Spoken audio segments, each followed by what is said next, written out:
Hebrew పత్రిక 5వ అధ్యాయము 12వ వచనమును మాత్రమే నేను చదువుతున్నాను, చిత్తగించండి. కాలమును బట్టి చూచితే మీరు బోధకులుగా ఉండవలసిన వారై ఉండగా దేవోక్తులలో మొదటి మూల పాఠములను ఒకడు మీకు మరలా బోధింపవలసి వచ్చెను. మొదటి మూల పాఠములు అనే మాట ఇప్పుడు చదవబడినటువంటి లేఖన భాగములో మనకు కనబడుతుంది. కాలమును బట్టి చూచితే మీరు బోధకులుగా ఉండవలసిన వారై ఉండగా దేవోక్తులలోని మొదటి మూల పాఠములను ఒకడు మీకు మరలా బోధింపవలసి వచ్చెను అని పౌలు భక్తుడు మాట్లాడుతూ ఉన్నాడు. ఏం పాఠాలంట? మూల పాఠం. మూల పాఠములకు మళ్ళీ ఇంకో విశేషణం ఏంటంటే మొదటి మూల పాఠము. మూల పాఠము అనే మాటకు అర్థం ఏంటండి? First lesson, the lesson that must be taught in the very beginning of the Christian life. మానవ జీవితంలో, క్రైస్తవ జీవితంలో, రక్షణ జీవితంలో అసలు మొట్టమొదట నేర్చుకోవాల్సిన పాఠం పేరు మూల పాఠం. అవునా కాదా? ముందు నేర్చుకోవాల్సిన పాఠం మూల పాఠం. కానీ ఇప్పుడు ఏమంటున్నాడు? మొదటి మూల పాఠం అంటే ఎందుకు చెప్తున్నాడు? డబుల్ ఎంఫసిస్ కొరక, లేకుంటే ఇంకేమైనా ఆత్మీయ భావం ఉన్నదా? కొంతమంది ముఖ్యంగా అని చెప్పడానికి డబుల్ ఎంఫసిస్, మెయిన్ ముఖ్యంగా చెప్పేది ఏంటంటే అలాగూ రెట్టింపు నొక్కి చెప్పడానికి ఇలాగన్నాడా, లేకపోతే ఎందుకు అన్నాడు? మొదటి మూల పాఠములు అని ఎప్పుడైతే అన్నాడో ఆ తరువాతి మూల పాఠములు కూడా కొన్ని ఉన్నాయని అర్థం. మొదటి మూల పాఠములు పోయిన వారం చెప్పాను. మొదటి మూల పాఠములు అనే ఉన్నాయి, ఆ తరువాత చెప్పుకోవాల్సిన మూల పాఠాలు కూడా ఉన్నాయి. వీటినే ఇంకో రకంగా విభజిద్దాం. ఇంకో రకంగా విభజిస్తే రక్షణ పొందుటకు లేక రక్షణార్థమైన మూల పాఠములు, రెండవది ఎదుగుదల కొరకైన మూల పాఠములు.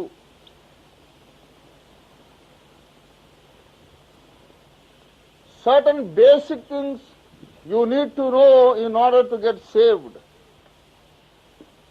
రక్షణ పొందాలంటే కొన్ని బేసిక్ థింగ్స్ నేర్చుకోవాలి, లేకుంటే రక్షణ అనేది ఉండదు. ఆ తర్వాత మళ్ళా కొన్ని బేసిక్స్ ఉన్నాయి. అవి దేనికి అవసరం అంటే రక్షణ విషయములో ఎదుగుట కొరకు అవసరం. మొదటి పేతురు 2:1 చెప్తాడు ఏమిటంటే, మీరు ప్రభువు దయాళుడని రుచి చూచి ఉన్న ఎడల ఫలానా సంగతులు మాని క్రొత్తగా జన్మించిన శిశువుల వలె రక్షణ విషయములో ఎదుగు నిమిత్తము ఆ పాలను అపేక్షించుడి. ఏమి అపేక్షించుడి? వాక్యమును పాలను అపేక్షించుడి. వాక్యమును పాలను ఎందుకు అపేక్షించుడి? రక్షణ విషయములో ఎదుగు నిమిత్తం. దానికి ఇప్పుడు ఏం అవసరం ఉంది? మనకు రక్షణ పొందగానే చాలదు, రక్షణలో మనం ఎదగవలసిన అవసరము. జన్మించిన శిశువు ఉయ్యాల తోటలో ఎంతసేపు ఉంటాడు? వాడు నెల, 2 నెలలు, 3 నెలలు, 6 నెలలు అయ్యేసరికి వాడు కొంచెం రెస్ట్లెస్ అవుతుంటాడు. కానీ చుట్టూ వీళ్ళు నిటారుగా వర్టికల్గా నిలబడి నడుస్తున్నాడు. నేను ఒక్కనే హారిజాంటల్గా ఉన్నాను ఏంటి అని అటు తిరిగి ఇటు తిరిగి, నో మన సిచ్యువేషన్ మారాలి అని అటు ఇటు మొత్తం మీద బోర్లో పడతాడు కాదు. బోర్లో పడినప్పుడు పెద్ద టైగర్ లాగా చూశారా? ఏమనుకున్నారు నన్ను గురించి మీరు? ఎప్పుడు వెళ్ళకిలో ఉండే బతుకు కాదు నాది. నేను కూడా సాధించేసాను చూసారా అని గొప్ప పైలువాన్లాగా చూస్తాడు. ఇంటిల్లి పారు ఎంత మురిసిపోతారో.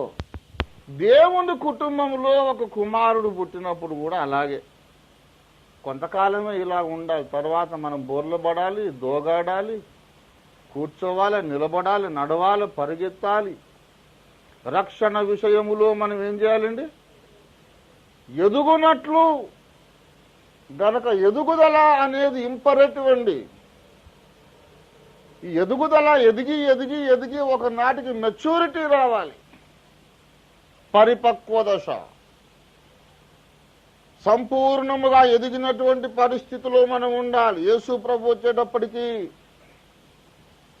పరిపూర్ణమైనటువంటి వివాహ ప్రాయం వచ్చిన యవనస్తురాలులాగా మనం తయారు కావాలి. గనుక ఎదుగుదల కొరకు మనకు అవసరమైన మూల పాఠములు ఇవి. బేసిక్స్లో ప్రైమరీ బేసిక్స్ అని చెప్పుకోవచ్చు, ఇవేమో సెకండరీ బేసిక్స్ అని చెప్పుకోవచ్చు. రక్షణార్థమైన మూల పాఠములలో మొట్టమొదటిది ఏం చెప్పండి? మానవుడు జన్మతః. రెండవది రక్త ప్రోక్షణం అవశ్యము, అనివార్యము, తప్పనిసరిగా కావాలి. Without the shedding of blood there is no remission of sins. రక్తము చిందింపకుండా పాప క్షమాపణ కలుగదు కదా. హెబ్రీ 9:22 జ్ఞాపకం ఉందా? మర్చిపోవద్దు అవన్నీ బేసిక్స్. అవన్నీ కూడా 2 ఎంత అనేది బిఏకి వచ్చినాక డౌట్ రావద్దు. కొంతమంది అంత రెవరెంట్లు అయిపోయినాక మళ్ళీ మొదటికి వచ్చి రక్త ప్రోక్షణం అంత అవసరం లేదండి. ఎక్కడన్నా భక్తులు భక్తి కలిగి జీవిస్తే ఏ దేవుడైనా మనని మోక్షం తీసుకుపోతారు. తర్వాత ఏం చెప్పారు? రక్త ప్రోక్షణం అయినాక పరిశుద్ధాత్మ సంగతి చెప్పారు.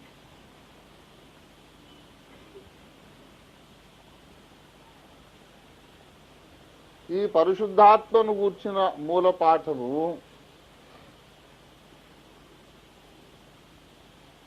కొంత ఏమో ప్రైమరీ మూల పాఠము, మరికొంత ఇదే సెకండరీ మూల పాఠం.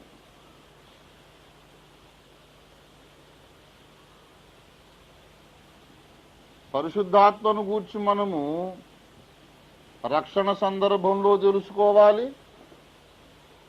తరువాత ఎదుగుదల సందర్భంలో కూడా తెలుసుకోవాలి. పరిశుద్ధాత్మ అనే పేరే వినకుండా రక్షణ పొందుట కూడా సాధ్యము కాదు. అందుకే ఇక్కడ నేను బ్లాంక్ పెట్టింది పోయిన వారం. మీరు కన్ఫ్యూజ్ కాకండి. ఒక ప్రశ్న అడుగుతా. అపొస్తలుల కార్యాలు 19వ అధ్యాయములో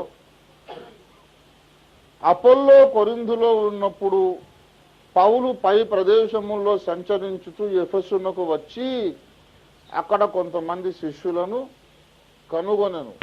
అక్కడ ఒక ప్రశ్న ఉన్నది, క్రూషల్ క్వశ్చన్.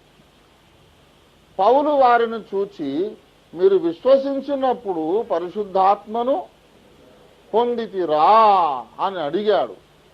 అడిగితే వాళ్ళేమన్నారు? పొందితే పొందినమనాలి, లేకుంటే పొందలేదనాలి. అంతే కదా. అసలు ప్రశ్న ఏంటి? పరిశుద్ధాత్ముడు ఉన్నాడని మీకు తెలుసా అన్నాడా? పరిశుద్ధాత్మను పొందితిరా పొందలేదా? అది ప్రశ్న కదా. అంటే వాళ్ళ జవాబు ఏంటి? అసలు ఉన్నాడన్న విషయమే నాకు, పరిశుద్ధాత్మ ఉన్నాడన్న సంగతే మాకు తెలియలేదంటే అట్లయితే మీరు బాప్తిసం ఎట్లు పొందితిరి అని అడిగాడు. అక్కడ ఏం డౌట్ వచ్చింది? వీడు పొందిన బాప్తిసము సరైంది కాదు. పరిశుద్ధాత్మనే పేరే వినకుండా మీరు బాప్తిసము పొందడం ఎట్లు సాధ్యపడింది? How was it possible to you to be baptised without even knowing that the Holy Spirit does exist? పరిశుద్ధాత్మ ఉన్నాడనేది తెలియకుండా బాప్తిస్మం పొందడం మీకు ఎట్లు సాధ్యమైంది? అట్లయితే మీరు దేనిని బట్టి బాప్తిస్మం పొందితిరి అంటే అప్పుడు అర్థమైంది అసలు సంగతి. బయటకు వచ్చి యోహాను బాప్తిస్మము, ఓహోహోహోహో, అయితే మీకు సరైన బాప్తిస్మం ఇవ్వలేదు. అంటే బాప్తిస్మం పొందే స్టేజ్లోనే అతడు పొందే బాప్తిస్మం సరైనదైతే తప్పకుండా ఒక బేసిక్ తెలిసి ఉండాలి. ఏమని తెలిసి ఉండాలి? పరిశుద్ధాత్మ అనేవాడు ఒక ఆయన ఉన్నాడు అని తెలిసి ఉంటేనే అది పొందింది సరైన బాప్తిస్మం. బాప్తిస్మం పొందేటప్పుడు ఎట్లా తెలుస్తుందండి పరిశుద్ధాత్మ ఉన్నాడని? ఎట్లా తెలుస్తుందంటే తండ్రి యొక్కయు కుమారుని యొక్కయు పరిశుద్ధాత్మ యొక్కయు నామములోనికి మీకు బాప్తిస్మం ఇచ్చుచున్నాను అని ముంచాలి. కాబట్టి అప్పుడు కనీసం they will hear that name, Holy Spirit అనే పేరన్న వింటాం. కొంతమంది ఇప్పుడేమో తండ్రి కుమార పరిశుద్ధాత్మ బాప్తిస్మం, అసలు బాప్తిస్మమే కాదు. మీరందరూ కొత్తగా మళ్ళీ యేసు ప్రభు నామంలో పొందాలి. మరి ఇదివరకే రక్షింపబడ్డలందరినీ మళ్ళీ ముంచుతాము. కొత్తడు ఎట్లా దొరకడు కదా. కొత్త వానికి ఇస్తే కేసులు, పాత వాళ్ళకే మళ్ళీ ఎన్నిసార్లు ఇచ్చినా అన్ని ఫోటోలు తీయొచ్చు, పైకి పంపుకోవచ్చు. అదేమంటే అపోస్తలుల కార్యం నిండా ఏముందంటే యేసునామం యేసునామం యేసునామం అని ఉంది కదా అని అదొక ఆర్గ్యుమెంటు. అందుకే నేను చెప్తున్నా, అపోస్తలుల కార్యములలో పేతురు ఏం చెప్పాడు? 2:38 మీరందరూ ప్రభువైన యేసుక్రీస్తు నామమున బాప్తిస్మం పొందమని ఎవరు చెప్పారు? పేతురు భక్తుడు పరిశుద్ధాత్మ ద్వారా చెప్పాడు. కానీ మత్తయి సువార్త 28వ అధ్యాయములో 19వ వచనంలో యేసయ్య ఏం చెప్పాడు? యేసు ప్రభు వారు ఏ నామములో బాప్తిస్మమన్నాడు? తండ్రి యొక్కయు కుమారుని యొక్కయు పరిశుద్ధాత్మ యొక్కయు నామము లోనికి అని యేసు ప్రభు అన్నాడు. పేతురు ఏమన్నాడు? యేసు ప్రభు నామంలో. మనకు పేతురు మాట ముఖ్యమా యేసయ్య మాట ముఖ్యమా?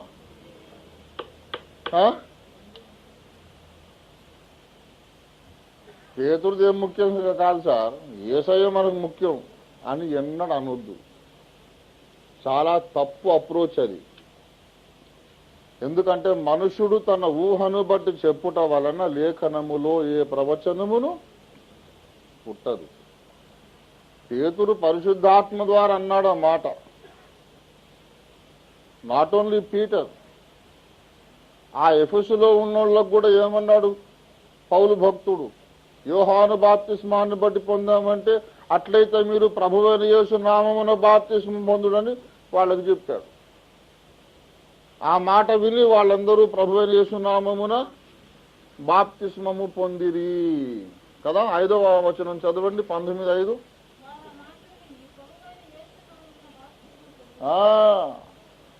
అసలు మొత్తం అపోస్తలుల కార్యముల నిండా ఎవరు బాప్తిస్మం ఇచ్చినా ఏ నామమున బాప్తిస్మం ఇచ్చారు? యేసుక్రీస్తు నామమున బాప్తిస్మం పొందారు. యేసు ప్రభు నామంలో బాప్తిస్మం ఇచ్చారు. అపోస్తలుల కార్యములు 8వ అధ్యాయం 16వ వచనం. అంతకుముందు వారిలో ఎవరి మీదను ఆయన పరిశుద్ధాత్మ దిగి ఉండలేదు. వారు ప్రభువైన యేసునామమున, మళ్ళీ అదే మాట, యేసునామమున బాప్తిస్మం, యేసునామమున బాప్తిస్మం. మరి యేసయ్య ఏం చెప్పాడు? తండ్రి యొక్కయు కుమారుని యొక్కయు పరిశుద్ధాత్మ యొక్కయు నామమని యేసు ప్రభు అన్నాడు. మరి వీళ్ళందరూ ఎందుకు ఇలాగంటున్నారు అంటే నేను చెప్తున్నా వినండి,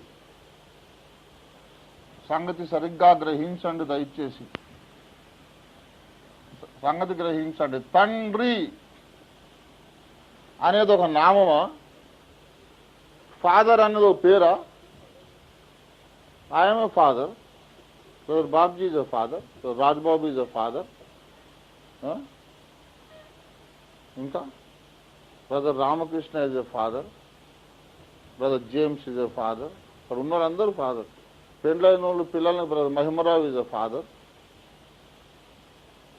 పెండ్లయ్యి పిల్లలు ఉన్న వాళ్ళందరూ my father is a father, my father's father is a father, my father's father's father is also a father. So all the gentlemen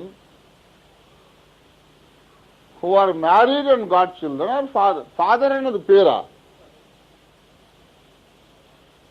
ఎవరినన్నా పిలిచి నీ పేరేందనంటే తండ్రి అంటే తండ్రా ఏంటిదా? సరే నేను తండ్రినండి, నాకు 2 పిల్లలు. అరే పిచ్చోడా, నీకు ఎంతమంది పిల్లలు కన్నవా లేదా అనే సంగతి అడగడం లేదు. తుమారా నామ్ క్యా హై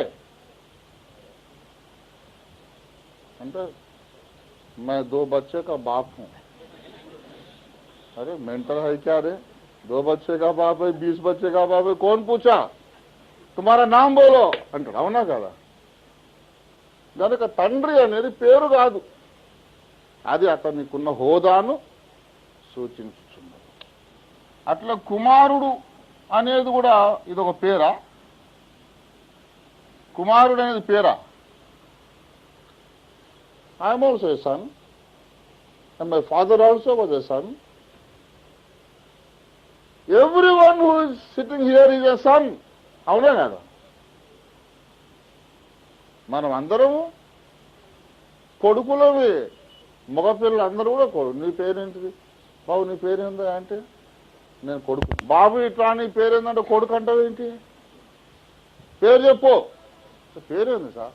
మా నాయనకు నేను కొడుకుని అంటే మీ నాయనకు నువ్వు కొడుకు, మా నాయనకు నేను కొడుకు, ఎవరి నాయనకు వాళ్ళు కొడుకు, అంతేగాని కొడుకు అనేది పేరు కాదు.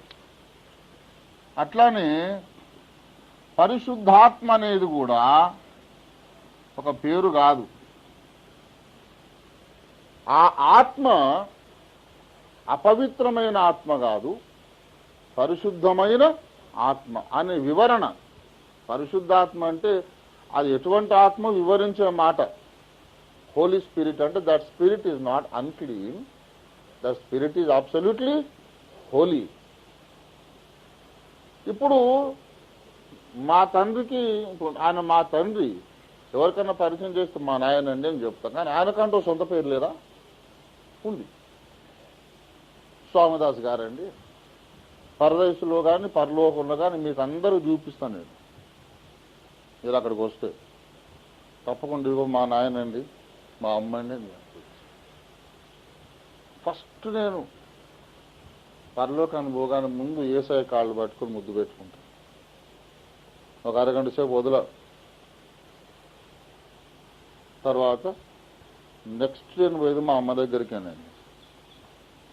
అమ్మ నువ్వు చేయబట్టి ఆ ప్రభువు నాకు దొరికాడు, నువ్వు లేకపోతే నాకు ఏసఐ దొరకకపోనమ్మా అని అమ్మ దగ్గరికి మా నాయనని కూడా కలుసుకుంటాను. అప్పుడు ఎవరన్నా మీరు నా దగ్గర ఉంటే ముందు మా నాయనని పరిచయం చేస్తా. He's mister Swamidas my father. తండ్రి అనేది పేరు కాదు, ఆయనకంటూ పేరు ఉండాలి. కుమారుడు అనేది కూడా పేరు కాదు, ఒక పేరు ఏదో ఉండాలి. పరిశుద్ధాత్మ అనేది కూడా పేరు కాదు, ఒక పేరు ఉండాలి. తండ్రి యొక్క యు, కుమారుని యొక్క యు, పరిశుద్ధాత్మ యొక్క యు నామములు అనలేదు, నామము అన్నాడు. ఈ వ్యక్తులేమో ముగ్గురు, నామము అనేది ఏకవచనం, ఒక్క నేమ్.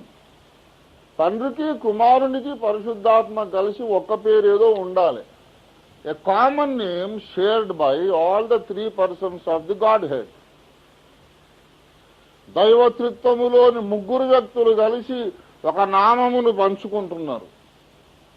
ఆ నామము లోపల తండ్రి ఉండాలి, పరిశుద్ధాత్మ ఉండాలి, కుమారుడు ఉండాలి. ఆ నామము అంటే ఏంటిదో అపోస్తలులకు అర్థమైంది. ఫాదర్ యొక్క నేమ్ అన్నాడు. ఇప్పుడు ఒంగోలులో మాకు భూములు ఉన్నాయి, అది ఎవరి పేరు మీద ఉందంటే మా ఫాదర్ పేరు మీద అని చెప్తా. కానీ అక్కడ రెవెన్యూ రికార్డ్స్ లోపల ఫాదర్ అని ఉండదు, స్వామిదాస్ అని ఉంటుంది. ఏండి కదా? మీకు చెప్పేటప్పుడు ఏం చెప్తా? అది మా నాన్న పేరు మీద ఉందని. కానీ రెవెన్యూ రికార్డు నాన్న అని ఉంటుందా? ఉండదు. ఆయన పేరు ఏదో ఉంటుంది. కనుక తండ్రి అనే ఆయన యొక్క నామము, కుమారుడు అనే వ్యక్తి యొక్క నామం, పరిశుద్ధాత్మ అనే వ్యక్తి యొక్క నామం, ఈ ముగ్గురికి భూమి మీద ఇవ్వబడిన ఒక నామము, భూమి మీద ఇవ్వబడిన ఒక నామం ఉన్నది. ఆ నామము యేసు. ఈ యేసు అనే వ్యక్తిలో మొత్తము త్రిత్వములోని ముగ్గురు వ్యక్తులు వచ్చేసి ఉన్నారు. కొలసీ పత్రిక 2వ అధ్యాయం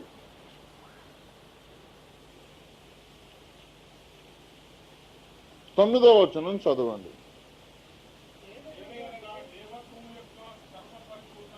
ఏలయనగా దేవత్వము యొక్క సర్వ పరిపూర్ణత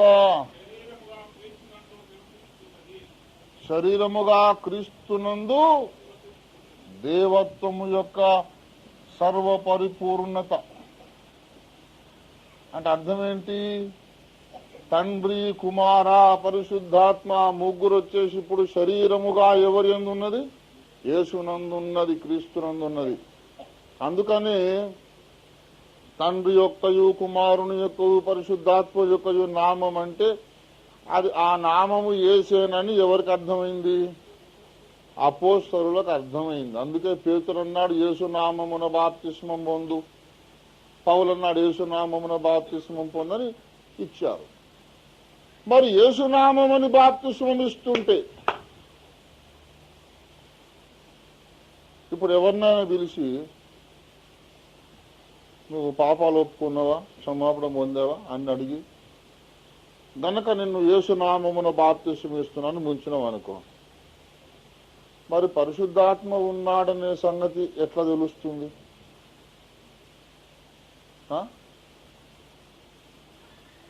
పరిశుద్ధాత్మ ఉన్నాడనే సంగతి తెలియదంటే మరి మీరు ఎలాగ బాప్తిస్మం పొందించుట అన్నాడే.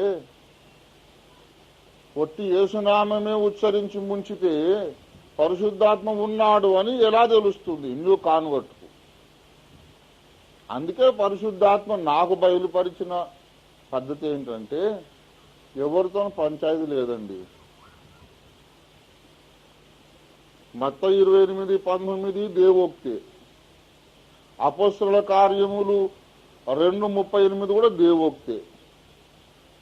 గనక తండ్రి యొక్కయు, కుమారుని యొక్కయు, పరిశుద్ధాత్మ యొక్కయు ఏకనామమైన సంయుక్త నామమైన యేసుక్రీస్తు నామములోనికి నీకు బాప్తిస్మము ఇచ్చుచున్నాను. I baptize you in the name of Jesus, which is the common name of Father and of the Son and of the Holy Ghost అని ముంచుతామన్నట్టు. అప్పుడు మొట్టమొదటిసారి ఆ రక్షింపబడిన వ్యక్తి చెవికి పరిశుద్ధాత్మ అనే పేరు వినబడుతుంది, right at the time of baptism. ఆ తర్వాత పౌలొచ్చి అడిగాడు అనుకో, మీరు విశ్వసించినప్పుడు పరిశుద్ధాత్మను పొందితిరా అంటే ఉన్నడో లేడో మాకు తెలియదు అన్నారు. పొందామంట, లేకపోతే పొందలేదంట. ఉన్నాడని తెలుసయ్యా, కానీ ఇంకా మేము పొందలేదు. అది రావాల్సిన ఆన్సర్. గనుక ప్రియులారా, బాప్తిస్మము అనే దాని గూర్చి మనము నేర్చుకునవలసిన విషయాలు చాలా చాలా ఉన్నాయి. అవన్నీ ఇప్పుడు మనం చెప్పుకోవడానికి వీలు లేదు. కానీ బాప్తిస్మము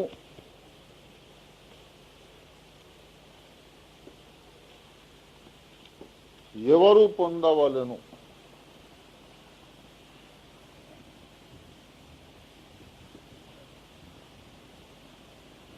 ఎందుకు పొందవలెను? ఏ నామములో పొందవలెను?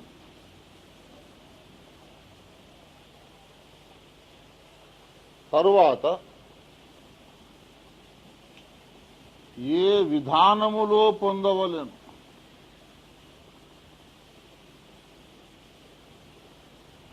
అంటే విధానములు అంటే అర్థం ఏంటిది? ముంచడమా, చిలకరించడమా, ఇంకా జెండా కింద ప్రమాణమా. ఇది ఎవరు చేస్తారు? జెండా కింద సాల్వేషన్ ఆర్మీ వాళ్ళు చేస్తారు. దాన్ని స్థాపించిన ఆయన జనరల్ విలియం బూత్. ఏంటి?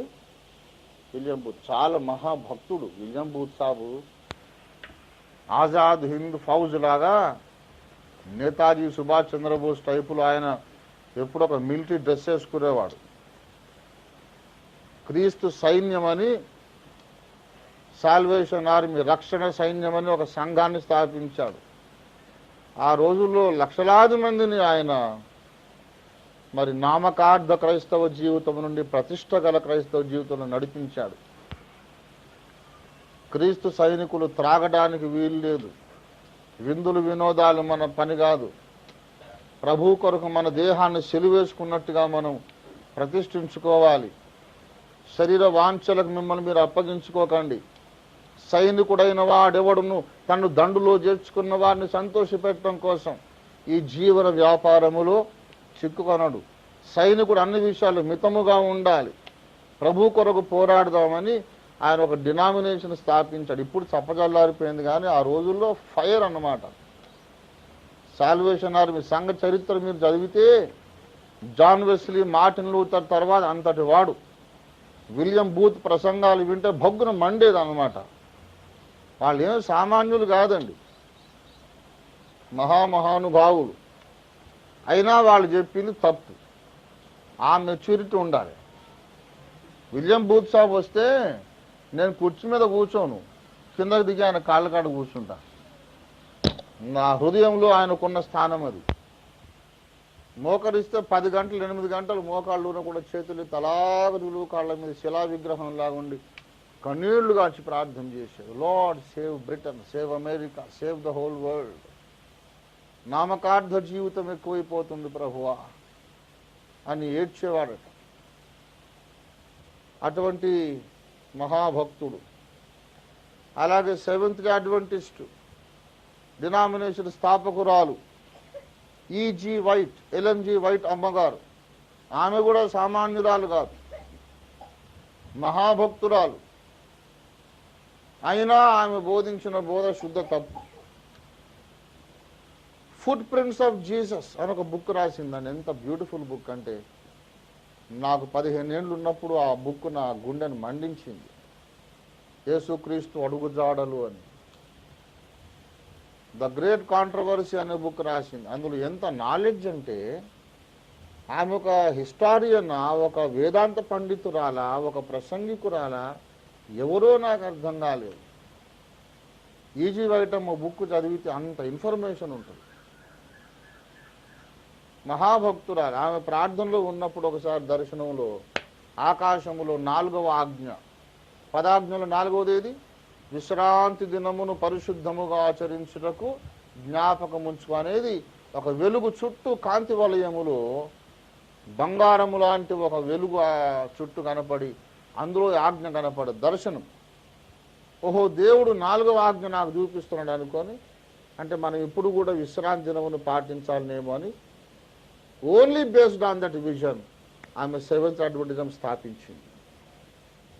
ఆ చిన్న పొరపాటును సైతాన్ గారు తీసుకొని బాగా వాడుకున్నాడు. ఈనాడు కొన్ని లక్షల మంది అందులో పడి ఉన్నారు. కనుక మహాభక్తులు కూడా జాగ్రత్త ఉండకపోతే, ఒక భక్తుడు ఒక్క స్టెప్ తప్పేసిట అనుకోండి, కొన్ని కోట్ల మంది నాశనం అయిపోతారు. ఏది ఏమైనా జెండా కింద ముంచుట, జెండా కింద నడిపించి ఇట్లా దాని కింద దాటి వెళ్ళిపోతే బాప్తిస్మం అయినట్టే. అది సాల్వేషన్ ఆర్మీ అనే సంస్థ ఒకటి చేస్తారు. ఈ చిలకరింపు ఎవరెవరు చేస్తారు?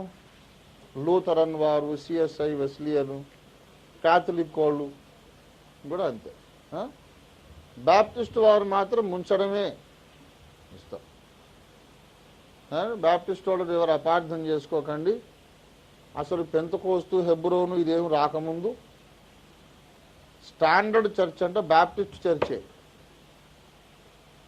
సిద్ధాంతపరంగా డాక్ట్రినల్లీ స్టాండర్డ్ చర్చ్ అంటే Baptist church. Who are this Baptist anyway అని ఒక బుక్ ఉన్నది. మీరు ఏసీటీసీకి పోతే ఆ బుక్ పేరు అది, who are this Baptist anyway అని ఒక బుక్ ఉన్నది. అందులో ఆ గ్రంథకర్త అంటాడు ఏమిటంటే, లూథరన్ చర్చ్ మొదలుపెట్టింది లూథర్ ద్వారా, వెస్లియన్ చర్చ్ మొదలుపెట్టింది జాన్ వెస్లీ ద్వారా. ప్రతి డినామినేషన్కు ఒక స్థాపకుడు ఉన్నాడు, కానీ బ్యాప్టిస్టును మొదలుపెట్టిన ఒక స్థాపకుడు లేడు. అనేక దేశములలో పరిశుద్ధాత్మ దేవుడు అందరితోనూ మాట్లాడి ఏకకాలములో ఒకరికి తెలియకుండా ఒకరు ముంచడాలు తీసుకొని అదొక డినామినేషన్. పరిశుద్ధాత్మ దేవుడు తప్ప బ్యాప్టిస్ట్ చర్చిని మొదలుపెట్టిన మానవుడు లేడు. ముంచడము చిలకర ఇది ఏ విధానములు అనేది కూడా సబ్జెక్టు. ఎవరు తీసుకోవాలి, ఎందుకు, ఏ నామములో, ఏ విధానములో, మొత్తం 4 ప్రశ్నలు. 5వది ఎప్పుడు, ఎవరు రక్షణ తనకు అవసరమని గ్రహించి యేసుక్రీస్తునందు విశ్వాసముంచిన వారు, సువార్త నమ్మిన వారు,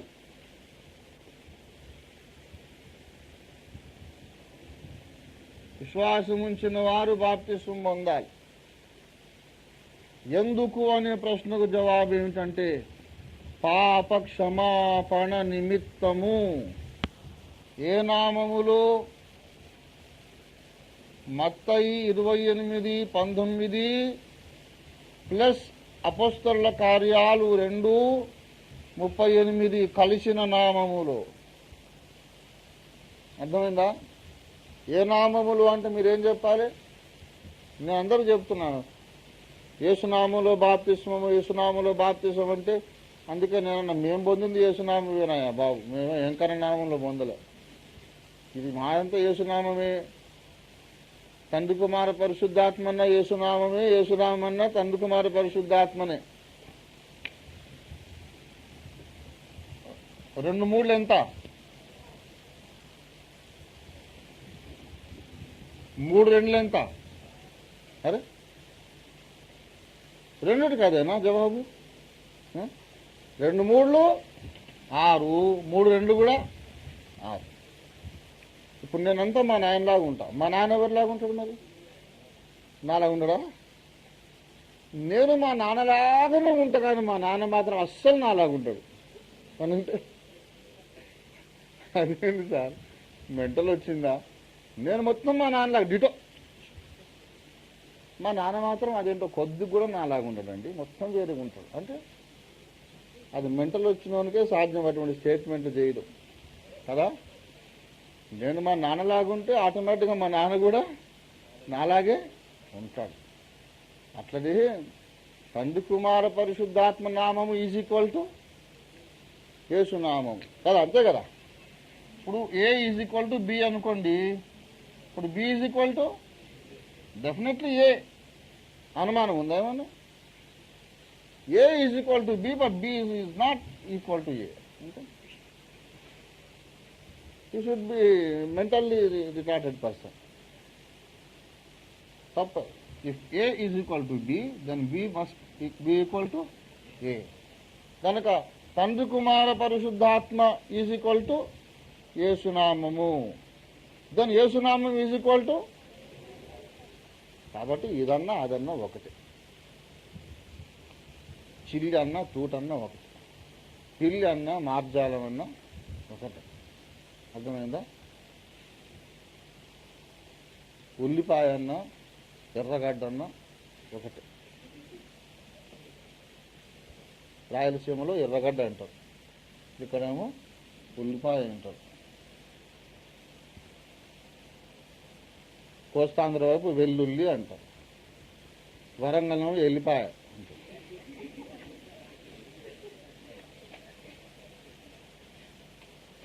వెళ్ళిపాయ అంటే వెళ్ళిపోయింది అన్నమాట.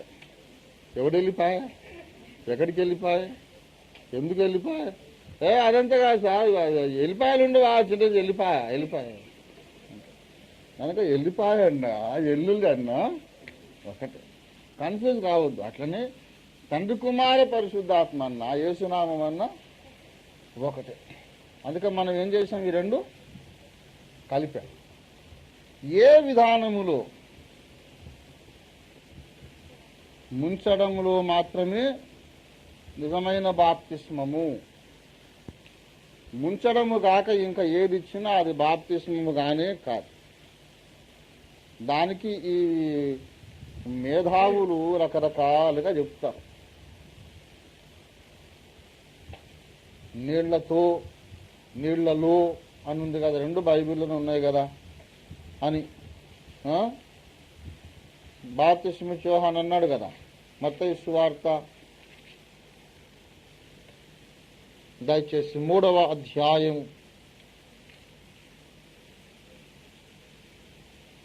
11వ వచనం. మత్తయి 3:11. మారు మనస్సు నిమిత్తము నేను నీళ్లలో మీకు బాప్తిస్మం ఇచ్చున్నాను. కింద ఫుట్ నోట్ చూడండి, లేక నీళ్లతో. గ్రీకు భాషలో ఆ వర్డ్కు ఈ రెండూ కరెక్ట్ ట్రాన్స్లేషన్సే. గ్రీకు భాషలో మత్తయి భక్తుడు సువార్త రాసినప్పుడు ఏ పదజాలం వాడాడో దానికి నీళ్లతో అని చెప్పుకున్నారైతే నీళ్లలో అని చెప్పుకున్నా. అందుకే నీళ్లలో అని మళ్ళీ అక్కడ కింద నీళ్లతో లేక అన్న, అదన్నా ఇదన్నా. కనుక ఆ కన్ఫ్యూజన్ కింద వీళ్ళు షెల్టర్ తీసుకుంటున్నారు, చిలకరింపోళ్ళు. ఆ కన్ఫ్యూజన్ కింద దాక్కుంటున్నారు. ఏంటంటే తో కానీ లో కానీ రెండు కరెక్ట్ కాదు సార్ బైబిల్లో. కనుక మీరు ముంచినప్పుడేమో నీళ్ళలో ఇస్తున్నారు, మరి నెత్తి మీద నుంచి కొంచెం పోసినప్పుడేమో తో ఇస్తున్నారు. అది బి రైటే, ఇది బి రైటే, రెండు బి కరెక్ట్ అని అట్లా వాళ్ళు తమను తాము సమర్థించుకుంటున్నారు. కానీ ఆ రెండు కూడా ఎప్పుడు రైట్ కావు. ఏ పప్పులు నహి ఉడుకుతా హై, this dal will never be boiled, it will never be cooked.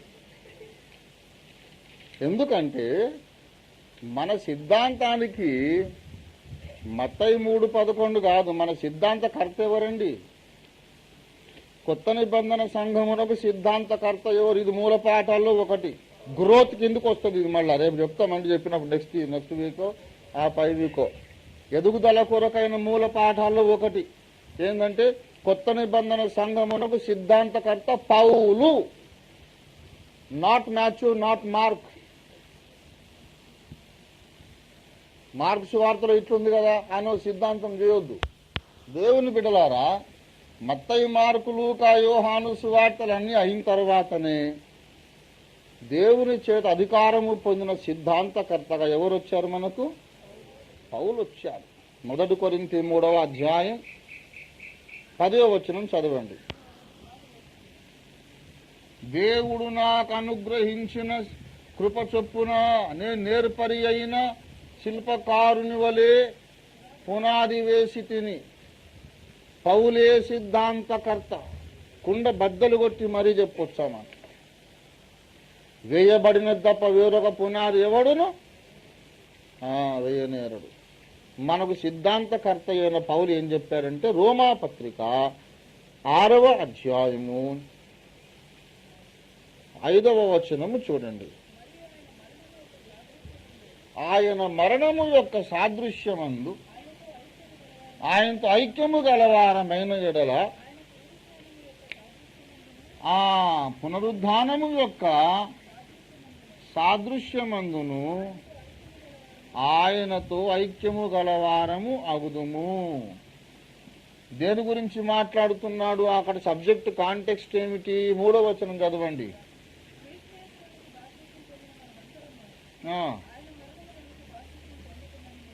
ఆయన మరణములోనికి బాప్తిస్మము పొందితమని మీరు ఎరుగరా? బాప్తిస్మము పొందిన మనము దేవుని బిడ్డలారా గమనించాలి. బాప్తిస్మము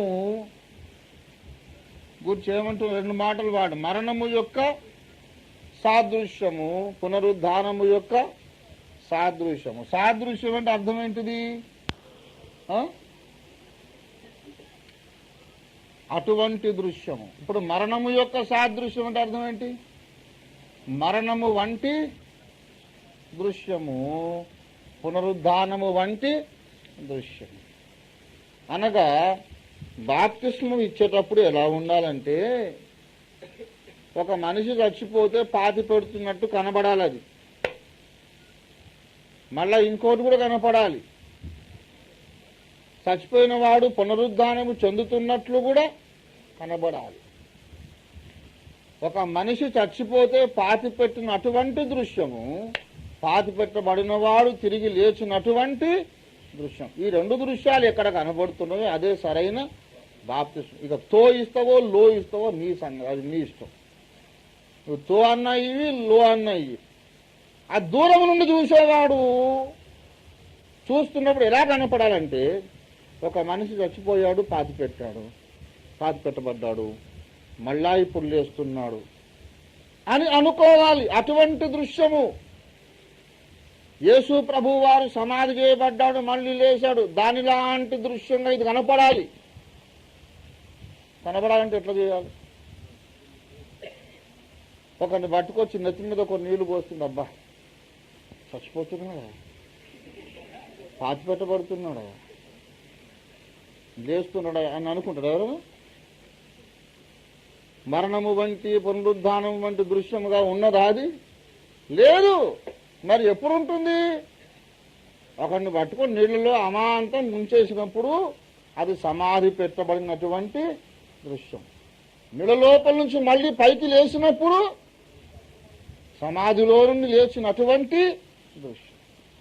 గనుక మరణము వంటి దృశ్యము, తిరిగి లేచుట వంటి పునరుద్ధాన సాదృశ్యము ముంచడము బాప్తిస్మములో మాత్రమే కనబరుటకు సాధ్యము. గనక ముంచడమే సరైన బాప్తిస్మం అని చెప్పాలి. మీరెవరు కూడా ఈ తో మీద లో మీద వాదన పెట్టుకోవద్దు.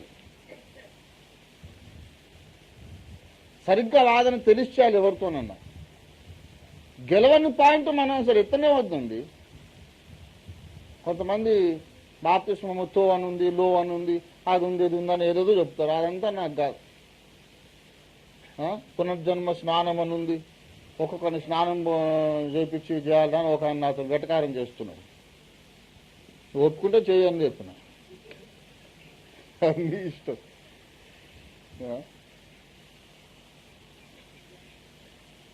పునర్జన్మ సంబంధమైన స్నానం అని ఉంది కాబట్టి మరి బాప్తిస్మం అంటే ఒకరిని చెబుదాం వల్ల అని వెటకారం చేస్తున్నాడు. అరే పాగలికే బచ్చే పిచ్చోడా అని చెప్పి, ఇది వీపు దోమలన ఇంకోటి దోమలన కాదు. ఇక్కడ నువ్వు ఏమి చేస్తే ఒక మనిషి చచ్చిపోయినట్టు సమాధిలో పెట్టబడ్డట్టు మళ్ళీ లేచినట్టు ఉంటుంది, అది చెయ్యి. ఒకరిని పట్టుకుని వీపు దోముతుంటే చచ్చిపోయి సమాధి చేసి మళ్ళీ లేచినట్టు ఉంటుందా? ఉంటే చెయ్యి. హంకు సికాతే వెక్కిరింత నాకు నేర్పిస్తున్నాడు. వరంగల్లో పుట్టి నేను వస్తే నాకు నేర్పిస్తున్నాడు. కనుక అట్లంతా పిచ్చి పిచ్చి వాదనలు కాదు. వాక్య ప్రకారం మన సిద్ధాంతకర్త ఎవరు? పౌలు. మత్తయి కాదు, మార్కు కాదు. ఎవరు? దేవుడు స్తోత్రం. ఇప్పుడు లేఖనం చెప్పిందా నేను చెప్పిన ఈ మాటలు? మరణ సాదృశ్యము, పునరుద్ధాన సాదృశ్యం. తర్వాత ఇంకో ప్రశ్న ఏంటిది? ఎప్పుడు పొందవాలి కదా? ఎప్పుడు పొందాలి? ఎప్పుడు పొందాలంటే బాగా గమనించాలి. ఇశ్రాయేలీయులు ఎర్ర సముద్రమును దాటిది కదా,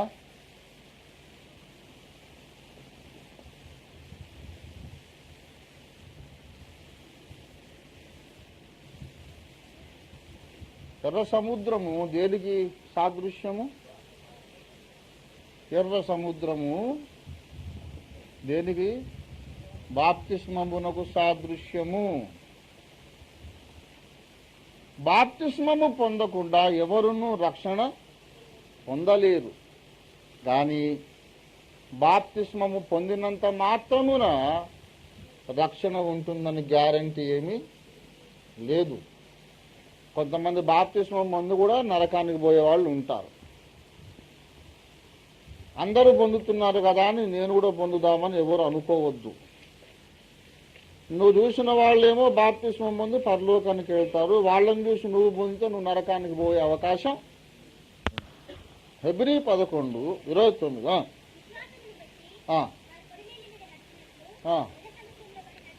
ఎర్ర సముద్రములో బడి నడిచిపోయిరి. ఐగుప్తీయులు అలాగూ చేయదూచి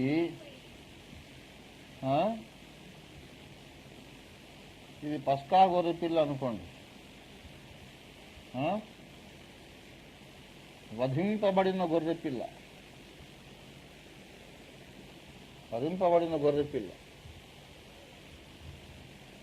ఇశ్రాయేలీయులు ఎర్ర సముద్రంలో బడి దాటిపోయిరి. ఐగుప్తీయులు అలాగును చేయదూచి ఎందుకు మునిగిపోయిరి? ఇశ్రాయేలీయులకేమో త్రోవ ఇచ్చింది, దారి ఇచ్చింది ఎర్ర సముద్రం. ఐగుప్తీయులు వస్తే ముంచి చంపేసింది. ఎందుకు అంటే ఎర్ర సముద్రములోనికి రాకముందు వాళ్ళు పస్కా రక్త ప్రోక్షణ క్రింద వారు తలదాచుకొనిరి. పస్కా గొర్రె పిల్లను చంపి దాని రక్తమును 2 నిలువు కమ్ములకును ఒక అడ్డ కమ్మి కింద హిస్సోపుతో పూసి ఆ ద్వారబంధము లోపల రాత్రి తెల్లవారులు తలదాచుకున్నారు. రక్త ప్రోక్షణ కింద నుండి ఎర్ర సముద్రంలోకి వస్తేనేమో దారిచ్చింది. రక్తం ఏం లేకుండా సొంతగా బాప్తిస్మం కొరకు వస్తే ముంచి చంపేసింది. గనుక పాఠం ఏమిటంటే బాప్తిస్మం పొందాలని తొందరపడకండి. బాప్తిస్మం పొందకముందు యేసయ్యా నా పాపములు క్షమించు కడుగుమని యేసు రక్తధారలో కడగబడాలి. రక్త ప్రోక్షణము లేకుండా ఎవరైనా బాప్తిస్మం పొందితే వాళ్లకు రక్షణ కలుగదు. గనుకనే ఎవరైతే రక్త ప్రోక్షణము కొరకు ప్రార్థించకుండా పెండ్లి కొరకు బాప్తిస్మము, కాలేజీ సర్టిఫికేట్ కొరకు బాప్తిస్మము, ఇంకెవరి కొరకు బాప్తిస్మము, అమ్మ నాన్న చెప్పినందుకు బాప్తిస్మము, కాలేజీలో సీటు కొరకు బాప్తిస్మం పొందిన వాళ్లకు మేమంటాం ఏంటంటే, అరే బాబు నీకు రక్షణ లేదు, నువ్వు మారు మనసు పొంది మళ్ళీ బాప్తిస్మం పొందమని చెప్తాం. పొందితే వాళ్ళు ఏమంటారంటే, అన్న రెండో బాప్తిస్మం పొందొచ్చునా? నేను ఇదొక చదువు మళ్ళీ రెండో బాప్తిస్మము పొందొచ్చా? ఎందుకు పొందరాదు? ఎందుకు పొందకూడదు అంటే పౌలు చెప్పాను కదా, బాప్తిస్మం ఒక్కటే. పౌలట బాప్తిస్మం ఒకటే అని చెప్పిందంట. అది మాకు తెలియకుండానేమో ఇంత చదువు అంత చెప్పింది. అరే 114 బైబిల్ 2 సంవత్సరాల కిందటనే ముగించాను. నువ్వు చెప్పిన మాట 100 సార్లు చదివాను నేను. బాప్తిస్మం ఒక్కటే 100 సార్లు చదివాను. అది తెలియక నేను ఇదంతా చదువు చెప్పేది. నేను అడిగాను, బాప్తిస్మం ఒక్కటే అని రాసిన ఆయన ఎవరు? పౌలు. ఎవరికి రాశాడు? ఎఫెసీయులకు రాశాడు. ఆ ఎఫెసీయులకే ఆ పౌలే అపొస్తలుల కార్యములు 19లో రెండో బాప్తిసం ఇచ్చాడు కాదు? మొదట మీరు యోహాను బాప్తిస్మమును బట్టి పొందితిరి గాని సువార్త సరిగా గ్రహించలేకుండా మీరు పొందితిరి కనుక ఇప్పుడు మళ్ళా యేసు నామమున అది ఎన్నో బాప్తిసం అయింది? వాళ్ళ అనుభవంలో వాళ్ళకే రెండో బాప్తిస్మం ఇచ్చి వాళ్ళకే రాస్తున్నాడు బాప్తిస్మము ఒక్కటి. వాళ్ళు అడిగారు అనుకో, అదేంటి పౌలన్నా మాకు రెండోసారి పొంది ఇచ్చావు కదా, నువ్వు రెండో బాప్తిస్మం ఇచ్చి ఇప్పుడు ఒక్కటే అంటావేంది అంటే, ఆయన అంటాడు, పిచ్చోళ్ళారా 2 పొందండి 20 పొందండి కాక అందరూ చెల్లేది ఒకటే. అదన్నమాట అర్థం. అంతకుముందు పొందింది అసలు బాప్తిస్మమే కనుక మారు మనస్సు లేకుండా గ్రహింపు లేకుండా పొందినది బాప్తిస్మము కాదు. కొంతమంది పెళ్లి కొరకు బాప్తిస్మం ఎందుకు ఇస్తారో నాకు అర్థం కాదు. 2 యవనస్తులు వచ్చి నా దగ్గరకు వచ్చి, అన్న మేము ఇద్దరు తల్లిదండ్రులు వచ్చి మేము బాప్తిస్మం పొందాలనుకుంటున్నామని అంటే, మారు మనసు పొందిన వాళ్ళు అయితే బాప్తిస్మం ఇస్తాం, లేదు మేము పెళ్లి చేసుకుంటాం అన్నారు అనుకో. మంచిగా వాళ్ళకు ప్రార్థన పూర్వకంగా ఇక్కడ నేను ప్రార్థన చేసి పెళ్లి చేసి పంపిస్తాను. బాప్తిస్మం క్వశ్చనే లేదు. పెళ్లికి బాప్తిస్మం సంబంధించి నీవు రిజిస్టర్ ఆఫీస్లో పెళ్లి చేసుకున్నా ఇక్కడ పెళ్లి చేసుకున్నా ఒకటే. అక్కడ రిజిస్ట్రార్ ఏమో ప్రార్థన చేయడు, ఇక్కడేమో మేము ప్రార్థన చేస్తాం, అంతే తప్ప వేరే భేదమే లేదు. రిజిస్ట్రార్ ఆఫీస్లో రిజిస్ట్రార్కు క్రైస్తవ పెళ్లి చేసే పాస్టర్ గారికి ఉండే సర్టిఫికేట్ ఒకటే, same certificate. Person so and so is authorized hereby under section so and so to perform Christian marriages అని అక్కడ ఏ సర్టిఫికేట్ ఉంటుందో ఈ పాస్టర్ గారికి ఉండేది సేమ్ సర్టిఫికేట్. ఆయనేమో ఆఫీసులో రిజిస్ట్రారు, ఈయనేమో చర్చిలో రిజిస్ట్రారు. అక్కడేమో ప్రార్థన చేయడు, ఇక్కడ చేస్తాం, అంతకంటే వేరే భేదమే లేదు. పెళ్లి కొరకు ఎవరు బాప్తిస్మాలు తీసుకోకండి, ఇయ్యకండి. మీ ఎరుకలో ఇస్తుంటే ఆపండి. పెళ్లి బాప్తిస్మం ముందు అక్కడెక్కడన్నా చర్చిలో ఎవరన్నా పెళ్లి చేసుకుంటే ఆపి ఇక్కడ తీసుకొని రండి, ఇక్కడ మేము బాప్తిస్మం ఇవ్వకుండా నేను పెళ్లి చేస్తాం. ఎందుకంటే పెళ్లి కొరకు బాప్తిస్మం వాడు పొందాడు అనుకోండి, ఇంకా ఈ జన్మకు రక్షణ పొందడు, అంతే. ఎవరు సువార్త చెప్పినా ఇప్పుడు సువార్త ఏంది సార్, అప్పుడే బాప్తిజం అయిపోయింది కదా అంట.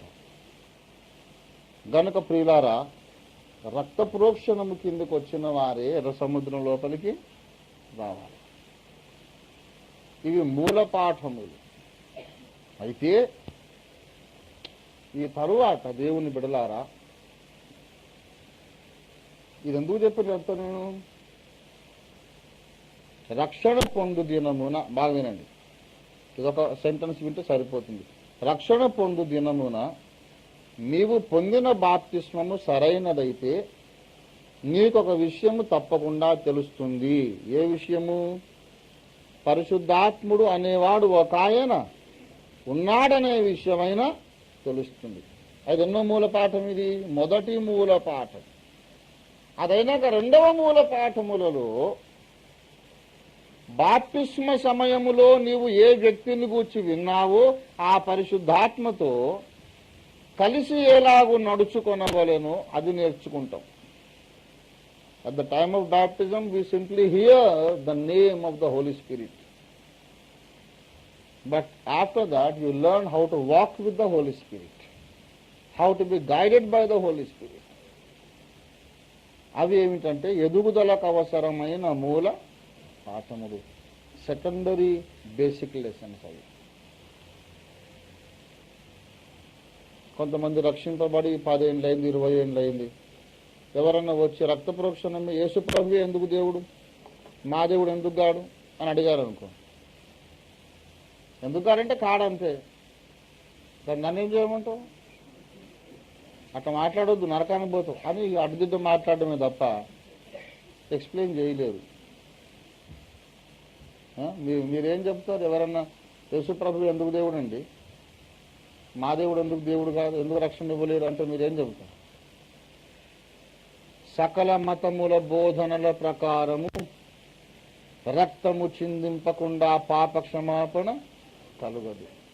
పాపము లేని పరిశుద్ధ రక్తమును మన కొరకు చిందించి మరణించి లేచిన వాడు యేసు ఒక్కడే గనుక ఆయన ఒకడే మన పాపములను క్షమించగలడు. ఇంకెవరును మన కొరకు మరణించి లేవలేదు గనక మరి ఎవరి వలన రక్షణ కలగదు. అపొస్తలుల కార్యములు 4:12 ఈ నామముననే మనము రక్షణ పొందవలే, మరి ఎవరి వలనను రక్షణ కలుగనే కలుగదు. That is the message of the church to this world. ఈ లోకానికి మనం ఇచ్చే సందేశం ఏంటంటే యేసయ్యను నమ్ముకుంటే తప్ప నువ్వు తప్పకుండా నరకానికి పోతావు. ఆ మెసేజ్ ఇచ్చినందుకే పౌలుని చంపారు, ఆ మెసేజ్ ఇచ్చినందుకే పేతురును తలకిందులకు సిలివేశారు. అంతేగాని మీరు కలిసిమెలిసి ఉండండి, ఓ చెంప కొట్టి ఇంకో చెంప తిప్పండి అని బోధ చేస్తే ఎవరు చంపరు. ఎవరైనా ఉండి ఇదే బోధ, యేసుప్రభు బోధ ఏంటంటే ఒక చెంప కొడితే చెంప తిప్పాలి అని చెప్తే థ్యాంక్ యూ బ్రదర్, అట్లే చెప్పు, నేను నా విరోధులు అందరూ చెంపలు పగలగొట్టే కార్యక్రమంలో ఉంటా. ఓ చెంప కొడతా, వాడు నా మీదకి వస్తే యేసయ్య ఏం చెప్పాడు, ఆ చెంప తిప్పి మంచి బాబు గారు అని ఇటు కొడతాం. ఏంటి కనుక యేసు ప్రభు బోధ అది కాదు. అది రక్షణ పొంది దేవుని కుటుంబంలోకి వచ్చి ఎదిగిన తర్వాత లోపల గుట్టది. బయట వాళ్ళకు చెంపల సంగతి ఎందుక చెప్పేది? వాడు చెంప తిప్పిన నరకానికి పోతాడు, తిప్పకున్న నరకానికి పోతాడు. ముందు రక్తములో కడగబడు. యేసు రక్తములో కడగబడి నీటి బాప్తిస్మం పొంది పరిశుద్ధాత్మతో నడిచినప్పుడు అప్పుడు మనకు పరలోకము గ్యారంటీ. ఎవరైతే పరలోక రాజ్య వారసులో వాళ్ళ మధ్యలో తగవచ్చినప్పుడు ఒక చెంప కొడుతో చెంప, అది వేరే విషయం. అన్యులకు చెప్పేది ఏంటి? చెంపలు పడగొట్టే సంగత, చెంపలు తిప్పే సంగత. చెంపలకు బాగా చూడబోయి ముందు యేసు రక్తములో నువ్వు పశ్చాత్తాపడి యేసు రక్తంలో నీ పాపాలు కడుక్కోవాలి. దేవుని స్తోత్రం కలుగునుగాక. Hallelujah. Be very frank and clear. Baptism గురించి అడిగితే కూడా మీరు మూల పాఠాలు చెప్పగలగాలి. మళ్ళీ చెప్పని విషయాలు. మొదటి మూల పాఠముల విషయంలో మీరే బోధకులు, మీరే టీచర్స్ అండి. మీ స్నేహితులకు, బంధువర్గానికి ఈ మెసేజ్ తీసుకొని వెళ్ళండి. రక్త ప్రోక్షణ కిందకి రాని వాళ్ళు ఉంటే మీరు వాళ్ళని తీసుకొని రండి. యేసును నమ్మి కూడా సరైన బాప్తిస్మం పొందని వాళ్ళు ఉంటే వాళ్ళకి చెప్పండి. చిలకరింపోళ్ళు ఉంటే వాళ్ళకి చెప్పండి. నరకానికి పోతావు అన్నయ్య, చాలా జాగ్రత్త. పాస్టర్ గారు మొన్న క్లియర్గా బైబిల్లో చూపించారు. ఇదిగో నరకానికి వెళ్ళొద్దు, రా, మారు మనసు పొందమని చెప్పండి. Each one lead at least one to Christ. ప్రతి ఒక్కరూ ఒక ఆత్మను తీసుకొస్తే మళ్ళీ వాళ్ళు ఇంకో ఆత్మను తీసుకొస్తే ఒక 10 సంవత్సరాల్లోగా భారతదేశమే వెలుగుతో నింపబడుతుంది. దేవుని స్తోత్రం కలుగునుగా. హల్లెలూయా. ఆత్మలు సంపాదించిన పాస్టర్ గారి పనే కాదు, అందరి పని.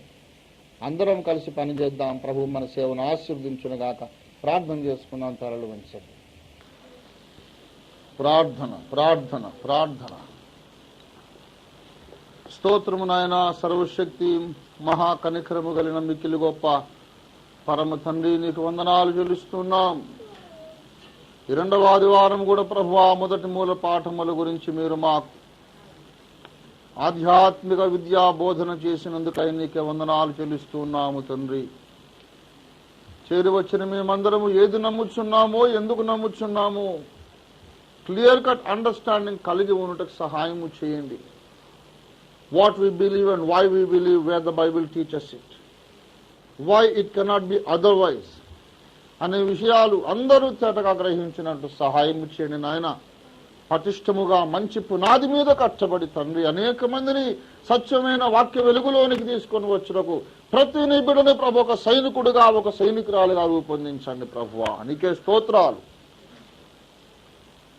మా మహానగరములో, జంట నగరాల్లో ఎన్నో సంఘాలు ఉన్నాయి. ఆంధ్రదేశంలో, భారతదేశంలో, లోకంలో ఎన్నో సంఘాలు ఉన్నాయి. కానీ వారికి మొదటి మూల పాఠములే తెలియని వారు ఎందరో ఉన్నారు, తెలియకుండా ఎందరో ఉన్నారు తండ్రి.